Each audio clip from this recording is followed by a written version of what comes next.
2024 ಅಲ್ಲಿ ಕನ್ನಡದಲ್ಲಿ ಒಂದಷ್ಟು ಸಾಂಗ್ಸ್ ಹಾಗೂ ಆಲ್ಬಮ್ಸ್ ಹಿಟ್ಟಾಗಿರುತ್ತೆ. ಹಿಂದಿನ ವರ್ಷದಂತೆ ಈ ವರ್ಷ ಕೂಡ ಮ್ಯೂಸಿಕ್ ಡೈರೆಕ್ಷನ್ ಅಲ್ಲಿ ಅಜನೀಶ್ ಹಾಗೂ ಚರಣ್ ರಾಜ್ ಅವರು ಮಿಂಚಿದ್ರೆ, ಸಾಹಿತ್ಯದಲ್ಲಿ ನಾಗಾರ್ಜುನ ಶರ್ಮಾ ಹಾಗೂ ಸಿಂಗಿಂಗ್ ಅಲ್ಲಿ ಸಂಚಿತ್ ಹೆಗಡೆ ಅವರು ಮಿಂಚಿರ್ತಾರೆ. ಸೊ ಬನ್ನಿ 2024 ಅಲ್ಲಿ ಹಿಟ್ಟಾದ ಸಾಂಗ್ಸ್ ಯಾವ್ಯಾವು ಅಂತ ನೋಡೋಣ. 2024 ಅಲ್ಲಿ ಹಿಟ್ ಆಲ್ಬಮ್ಗೆ ಮೊದಲು ಬರೋ ಹೆಸರೇ ಭೀಮಾ. ಡೈರೆಕ್ಟರ್ ವಿಜಯ್ ಕುಮಾರ್ ಅವರ ಮ್ಯೂಸಿಕ್ ಟೇಸ್ಟ್ ಹೇಗಿದೆ ಅಂತ ಸಲಗಾ ಮೂವಿಯಲ್ಲಿ ತೋರಿಸಿದ್ರು. ಚರಣ್ ರಾಜ್ ಹಾಗೂ ವಿಜಯ್ ಅವರ ಕಾಂಬೋ ಇಲ್ಲೂ ಕೂಡ ಮುಂದುವರೆದಿರುತ್ತೆ. ದುನಿಯಾ ವಿಜಯ್ ಅವರು ಸಾಂಗ್ಸ್ ಅಲ್ಲಿ ತುಂಬಾ ಪರ್ಟಿಕ್ಯುಲರ್ ಆಗಿರ್ತಾರೆ. ಭೀಮಾ ಮೂವಿಯಲ್ಲಿ ಮೊದಲಿಗೆ ಹಿಟ್ಟಾದ ಸಾಂಗ್ ಬ್ಯಾಡ್ ಬಾಯ್ಸ್. ಈ ಸಾಂಗ್ ಒಂದು ರೀತಿ ಭೀಮಾ ಸಿನಿಮಾಗೆ ಪ್ರಮೋಷನಲ್ ಸಾಂಗ್ ಆಗಿ ವರ್ಕ್ ಆಯ್ತು. ಈ ಬ್ಯಾಡ್ ಬಾಯ್ಸ್ ಸಾಂಗ್ ಯೂಟ್ಯೂಬ್ ಅಲ್ಲದೆ ಬೇರೆ ಬೇರೆ ಮ್ಯೂಸಿಕ್ ಪ್ಲಾಟ್ಫಾರ್ಮ್ಸ್ ಅಲ್ಲೂ ಕೂಡ ಹಿಟ್ ಆಯ್ತು. ಈ ಸಾಂಗ್ ಮಿಲಿಯನ್ಸ್ ಗಟ್ಟಲೆ ಪ್ಲೇ ಆಗಿರುತ್ತೆ. ಈ ಸಾಂಗ್ ಅನ್ನ ರ್ಯಾಪರ್ಸ್ ಆದ MC ಬಿಜ್ಜು ಹಾಗೂ ರಾಹುಲ್ ಟಿಟ್ಟಿ ಅವರು ಆಡಿರ್ತಾರೆ. ನಾಗಾರ್ಜುನ ಶರ್ಮಾ ಅವರು ಲಿರಿಕ್ಸ್ ಅನ್ನ ಬರ್ದಿರ್ತಾರೆ. ಭೀಮಾ ಸಿನಿಮಾದಲ್ಲಿ ಹಿಟ್ಟಾದ ಮತ್ತೊಂದು ಸಾಂಗ್ ಡೋಂಟ್ ವರಿ ಚಿನ್ನಮ್ಮ. ಪಕ್ಕಾ ಟಪೋರಿ ಸ್ಟೈಲ್ ಅಲ್ಲಿರುವಂತ ಈ ಸಾಂಗ್ ಅನ್ನ ನಾಗಾರ್ಜುನ ಶರ್ಮಾ ಅವರೇ ಬರೆದ್ರೆ ಗಾನ ಮುತ್ತು ಅವರು ಹಾಡಿರ್ತಾರೆ. ಭೀಮಾ ಸಿನಿಮಾದಲ್ಲಿ ಹಿಟ್ಟಾದ ಮತ್ತೊಂದು ಸಾಂಗ್ ಆಡಿ ಬಾ ಮಗನೆ ಭೀಮಾ. ಈ ಸಾಂಗ್ ಅನ್ನ ಸಿನಿಮಾದಲ್ಲಿ ಬ್ಯಾಕ್ ಗ್ರೌಂಡ್ ಮ್ಯೂಸಿಕ್ ಆಗಿ ಯೂಸ್ ಮಾಡ್ಕೊಂಡಿರ್ತಾರೆ. ಈ ಸಾಂಗ್ ಕೇಳೋದಕ್ಕೂ ಕೂಡ ತುಂಬಾ ಚೆನ್ನಾಗಿದ್ದು, ದುನಿಯಾ ವಿಜಯ್ ಅವರಿಗೆ ಈ ಸಿನಿಮಾದಲ್ಲಿ ಒಳ್ಳೆ ಎಲಿವೇಶನ್ ನ ಕೂಡ ಕೊಟ್ಟಿರುತ್ತೆ. ಭೀಮಾ ಸಿನಿಮಾದಲ್ಲಿ ಈ 3 ಸಾಂಗ್ಸ್ ಅಲ್ಲದೆ ಲವ್ ಯು ಕಣೆ ಹಾಗೂ ಬೂಮ್ ಬೂಮ್ ಬೆಂಗಳೂರು ಸಾಂಗ್ಸ್ ಕೂಡ ಹಿಟ್ ಆಗಿರುತ್ತೆ. 2024 ಅಲ್ಲಿ ಸಿಕ್ಕಾಪಟ್ಟೆ ಹಿಟ್ ಆದ ಮತ್ತೊಂದು ಆಲ್ಬಮ್ ಕೃಷ್ಣಂ ಪ್ರಣಯ ಸಖಿ. ಈ ಸಿನಿಮಾ ಸಾಂಗ್ಸ್ ಇಂದನೇ ಹಿಟ್ ಆದ ಮ್ಯೂಸಿಕಲ್ ಹಿಟ್. ಸ್ಪೆಷಲಿ ದ್ವಾಪರ ಸಾಂಗ್ ಈ ಸಿನಿಮಾದ ಪ್ರಮೋಷನಲ್ ಸಾಂಗ್ ಆಗಿ ಕನ್ವರ್ಟ್ ಆಗಿರುತ್ತೆ. ಈ ದ್ವಾಪರ ಸಾಂಗ್ ಯೂಟ್ಯೂಬ್ ಮಾತ್ರವಲ್ಲದೆ ಬೇರೆ ಬೇರೆ ಮ್ಯೂಸಿಕ್ ಪ್ಲಾಟ್ಫಾರ್ಮ್ಸ್ ಗಳಲ್ಲಿ ಮಿಲಿಯನ್ಸ್ ಗಟ್ಟಲೆ ವ್ಯೂಸ್ ಅನ್ನ ಕಂಡಿರುತ್ತೆ. ಕನ್ನಡ ಮಾತ್ರವಲ್ಲದೆ ಬೇರೆ ಭಾಷಿಗರು ಕೂಡ ಈ ಸಾಂಗ್ ಅನ್ನ ಇಷ್ಟಪಟ್ಟಿರ್ತಾರೆ. ಈ ಅದ್ಭುತವಾದ ಸಾಂಗ್ ಅನ್ನ ಅರ್ಜುನ್ ಜನ್ಯ ಅವರು ಕಂಪೋಸ್ ಮಾಡಿದ್ರೆ, ಜಸ್ಕರಣ್ ಸಿಂಗ್ ಅವರು ಹಾಡಿರ್ತಾರೆ. ನಮ್ಮ ನಾಗೇಂದ್ರ ಪ್ರಸಾದ್ ಅವರು ಸಾಹಿತ್ಯವನ್ನು ಬರೆದಿರ್ತಾರೆ. ಈ ಸಾಂಗ್ ಮಾತ್ರವಲ್ಲದೆ ಕೃಷ್ಣಂ ಪ್ರಣಯ ಸಖಿ ಮೂವಿಯಲ್ಲಿ ಮೈ ಮ್ಯಾರೇಜ್ ಇಸ್ ಫಿಕ್ಸ್ ಹಾಗೂ ಚಿನ್ನಮ್ಮ ಸಾಂಗ್ಸ್ ಕೂಡ ಹಿಟ್ ಆಗಿರುತ್ತೆ. ಈ ವರ್ಷ ಅರ್ಜುನ್ ಜನ್ಯ ಅವರಿಂದ ಬಂದ ಬೆಸ್ಟ್ ಆಲ್ಬಮ್ ಇದು. 2024 ಅಲ್ಲಿ ಹಿಟ್ ಆದ ಮತ್ತೊಂದು ಸಾಂಗ್ ಮಾಯಾವಿ. ಈ ಸಾಂಗ್ ಅನ್ನ ಸ್ವತಃ ಸಂಚಿತ್ ಹೆಗಡೆ ಅವರೇ ಕಂಪೋಸ್ ಮಾಡಿ ಹಾಡಿರ್ತಾರೆ. ಇವರ ಜೊತೆ ಸೋನು ನಿಗಮ್ ಅವರು ಕೂಡ ದನಿಗೂಡಿಸಿರ್ತಾರೆ. ಈ ಹಾಡನ್ನ ಒನ್ಸ್ ಅಗೇನ್ ನಾಗಾರ್ಜುನ ಶರ್ಮಾ ಅವರೇ ಬರ್ದಿರ್ತಾರೆ. ಈ ಸಾಂಗ್ ಕೂಡ ಮಿಲಿಯನ್ಸ್ ಗಟ್ಟಲೆ ಸ್ಟ್ರೀಮ್ ಆಗಿದ್ದು, ಕನ್ನಡ ಮಾತ್ರವಲ್ಲದೆ ಬೇರೆ ಭಾಷಿಗರು ಕೂಡ ಈ ಸಾಂಗ್ ಅನ್ನ ಇಷ್ಟಪಟ್ಟಿರ್ತಾರೆ. 2024 ಅಲ್ಲಿ ಹಿಟ್ ಆದ ಮತ್ತೊಂದು ಆಲ್ಬಮ್ ಯುವ. ಒಬ್ಬ ಡೆಬ್ಯೂ ಹೀರೋಗೆ ಬೇಕಾದಂತ ಇಂಟ್ರೊಡಕ್ಷನ್ ಸಾಂಗ್ ಹಾಗೂ ಮೆಲೋಡಿ ಸಾಂಗ್ ಅನ್ನ ಅಜನೀಶ್ ಅವರು ಅದ್ಭುತವಾಗಿ ಕಂಪೋಸ್ ಮಾಡಿದ್ರು. ಈ ಸಿನಿಮಾದ ಒಬ್ಬನೇ ಶಿವ ಸಾಂಗ್ ಒಳ್ಳೆ ಹೈ ಕೊಟ್ರೆ, ಕವಿತೆ ಕವಿತೆ ಸಾಂಗ್ ಒಳ್ಳೆ ಮೆಲೋಡಿ ಟ್ರ್ಯಾಕ್ ಆಗಿರುತ್ತೆ. ಈ 2 ಸಾಂಗ್ ಸಿಕ್ಕಾಪಟ್ಟೆ ಹಿಟ್ ಆಗಿರುತ್ತೆ.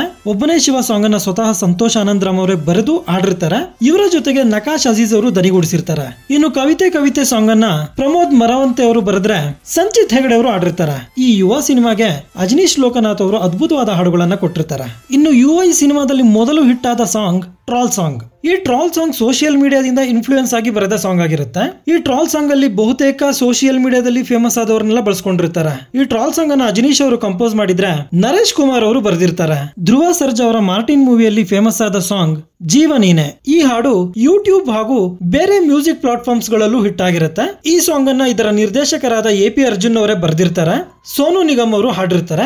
ಒಂದು ಕಾಲದಲ್ಲಿ ತೆಲುಗಿನಲ್ಲಿ ಸಿಕ್ಕಾಪಟ್ಟೆ ಫೇಮಸ್ ಆಗಿದ್ದ ಮ್ಯೂಸಿಕ್ ಡೈರೆಕ್ಟರ್ ಮಣಿ ಶರ್ಮಾ ಅವರು ಈ ಸಾಂಗ್ ಅನ್ನ ಕಂಪೋಸ್ ಮಾಡಿರ್ತಾರೆ. ನಮ್ಮ ಕಿಚ್ಚ ಸುದೀಪ್ ಅವರ ಮ್ಯಾಕ್ಸ್ ಮೂವಿಯಲ್ಲಿ ಮ್ಯಾಕ್ಸಿಮಮ್ ಸಾಂಗ್ ಮ್ಯಾಕ್ಸಿಮಮ್ ಹಿಟ್ ಆಗಿರುತ್ತೆ. ಸಿನಿಮಾದಲ್ಲಿ ಈ ಸಾಂಗ್ ಬಂದಾಗ ಥಿಯೇಟರ್ ಅಲ್ಲಿ ಪ್ರೇಕ್ಷಕರು ಹುಚ್ಚೆದ್ದು ಕುಣಿದಿದ್ರು. ಸುದೀಪ್ ಅವರಿಗೆ ಈ ಸಿನಿಮಾದಲ್ಲಿ ಒಳ್ಳೆ ಎಲಿವೇಶನ್ ಕೊಟ್ಟಿರುತ್ತೆ. ಈ ಸಾಂಗ್ ಕೇಳಬೇಕಂದ್ರೆ ಒಳ್ಳೆ ಹೈ ಕೊಡುತ್ತೆ. ಈ ಸಾಂಗ್ ಅನ್ನ ಅನೂಪ್ ಭಂಡಾರಿ ಅವರು ಬರೆದ್ರೆ, ಚೇತನ್ ಗಂಧರ್ವ ಅವರು ಆಡಿದ್ರೆ, ಅಗೇನ್ ರ್ಯಾಪ್ ಪಾರ್ಟ್ ಅನ್ನ MC ಬಿಜ್ಜು ಅವರು ಆಡಿರ್ತಾರೆ. ಈ ಸಿನಿಮಾಗೂ ಕೂಡ ನಮ್ಮ ಅಜನೀಶ್ ಅವರೇ ಮ್ಯೂಸಿಕ್ ಮಾಡಿರ್ತಾರೆ. 2024 ಅಲ್ಲಿ ಹಿಟ್ ಆದ ಮತ್ತೊಂದು ಸಾಂಗ್ ಪರಿಚಯವಾದ ಸಾಂಗ್ ಫ್ರಮ್ ಬಗೀರಾ ಮೂವಿ. ಇದನ್ನ ಅಜನೀಶ್ ಅವರು ಕಂಪೋಸ್ ಮಾಡಿ ರಿತೇಶ್ ರಾವ್ ಅವರು ಹಾಡಿರ್ತಾರೆ. ಪ್ರಮೋದ್ ಮರವಂತೆ ಅವರು ಈ ಹಾಡನ್ನ ಬರೆದಿರ್ತಾರೆ. ಈ ಸಾಂಗ್ ಕೇಳೋದಕ್ಕೂ ಚೆನ್ನಾಗಿದ್ದು ಎಲ್ಲಾ ಮ್ಯೂಸಿಕ್ ಪ್ಲಾಟ್ಫಾರ್ಮ್ಸ್ ಗಳಲ್ಲೂ ಹಿಟ್ ಆಗಿರುತ್ತೆ. 2024 ಅಲ್ಲಿ ಹಿಟ್ ಆದ ಮತ್ತೊಂದು ಆಲ್ಬಮ್ ಒಂದು ಸರಳ ಪ್ರೇಮ ಕಥೆ. ಈ ಸಿನಿಮಾಗೆ ವೀರ್ ಸಮರ್ಥ್ ಅವರು ಮ್ಯೂಸಿಕ್ ಮಾಡಿರ್ತಾರೆ.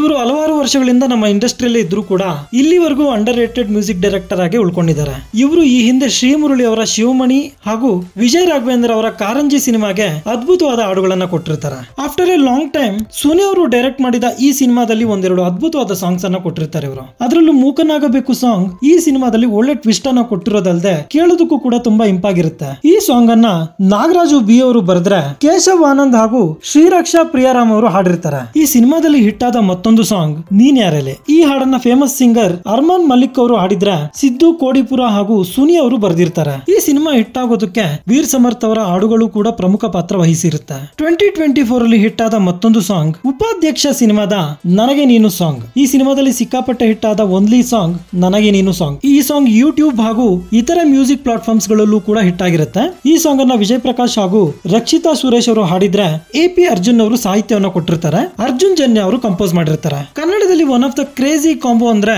ಅದು ಡೈರೆಕ್ಟರ್ ಯೋಗರಾಜ್ ಭಟ್ ಹಾಗೂ ಮ್ಯೂಸಿಕ್ ಡೈರೆಕ್ಟರ್ ವಿ ಹರಿಕೃಷ್ಣ ಅವ್ರದ್ದು. ಈ ವರ್ಷ ವಿ ಹರಿಕೃಷ್ಣ ಅವರು ನಾನು ಕೂಡ ಫಾರ್ಮ್ ಅಲ್ಲಿ ಇದ್ದೀನಿ ಅನ್ನೋದನ್ನ ಕರಟಕ ದಮನಕ ಮೂವಿಯಿಂದ ಪ್ರೂವ್ ಮಾಡಿರ್ತಾರೆ. ಈ ಸಿನಿಮಾದ ಕರಟಕ ದಮನಕ ಟೈಟಲ್ ಸಾಂಗ್ ಸಿಕ್ಕಾಪಟ್ಟೆ ಹಿಟ್ ಆಗಿದ್ದು ಕೇಳೋದಕ್ಕೂ ಕೂಡ ತುಂಬಾ ಎಂಟರ್ಟೈನಿಂಗ್ ಆಗಿರುತ್ತೆ. ಈ ಹಾಡನ್ನ ಸ್ವತಃ ಯೋಗರಾಜ್ ಭಟ್ ಅವರೇ ಬರೆದಿದ್ರೆ ಶಂಕರ್ ಮಹಾದೇವನ್ ಅವರು ಆಡಿರ್ತಾರೆ. ಈ ಸಿನಿಮಾದಲ್ಲಿ ಹಿಟ್ ಆದ ಮತ್ತೊಂದು ಸಾಂಗ್ ಹಿತ್ತಲಕ ಕರಿಬೇಡ ಮಾವ. ಈ ಹಾಡನ್ನು ಕೂಡ ಯೋಗರಾಜ್ ಭಟ್ ಅವರೇ ಬರೆದಿರ್ತಾರೆ. ಈ ಹಾಡನ್ನ ಮಲ್ಲು ನಿಪನಾಳ್ ಹಾಗೂ ಶ್ರುತಿ ಪ್ರಹ್ಲಾದ್ ಅವರು ಹಾಡಿರ್ತಾರೆ. ಸೊ ಇದಾಗಿರುತ್ತೆ 2024 ನನ್ನ ಫೇವರೇಟ್ ಸಾಂಗ್ಸ್ ಹಾಗೂ ಆಲ್ಬಮ್ ಲಿಸ್ಟ್. ಮೊದಲಿಗೆಲ್ಲ ಕಂಪೇರ್ ಮಾಡಿದ್ರೆ ಕನ್ನಡದಲ್ಲಿ ವರ್ಷದಿಂದ ವರ್ಷಕ್ಕೆ ಸಾಂಗ್ಸ್ ಕೌಂಟ್ ಕಡಿಮೆ ಆಗ್ತಿದೆ ಅಂತಾನೆ ಹೇಳ್ಬೋದು. ಇದಕ್ಕೆ ಕಾರಣ ಇವತ್ತಿನ ಪ್ರೇಕ್ಷಕ ಒಂದು ಸಿನಿಮಾದಲ್ಲಿ 6 ಹಾಡುಗಳನ್ನ ಇಷ್ಟಪಡ್ತಿಲ್ಲ. ಅದರಲ್ಲೂ ಒಂದು ಪ್ರೇಕ್ಷಕ ವರ್ಗ ಸಿನಿಮಾಗಳಲ್ಲಿ ಹಾಡುಗಳು ಬೇಡವೇ ಬೇಡ ಅಂದ್ರೆ ಇನ್ನೊಂದು ಪ್ರೇಕ್ಷಕ ವರ್ಗ ಅನಾವಶ್ಯಕವಾದ ಸಾಂಗ್ಸ್ ಬೇಡ ಅಂತಾರೆ. ಇದರಿಂದ ಸಿನಿಮಾಗಳಲ್ಲಿ BGM ಹಾಗೂ ಥೀಮ್ ಸಾಂಗ್ ಗಳ ಬೇಡಿಕೆ ಹೆಚ್ಚಾಗ್ತಿದೆ. ಈ ವಿಡಿಯೋ ನಿಮ್ಗೆ ಇಷ್ಟ ಆಗಿದ್ರೆ ಒಂದು ಲೈಕ್ ಕೊಟ್ಟು ನನ್ನ ಚಾನೆಲ್ ನ ಸಬ್ಸ್ಕ್ರೈಬ್ ಮಾಡ್ಕೊಳ್ಳಿ. Thank you.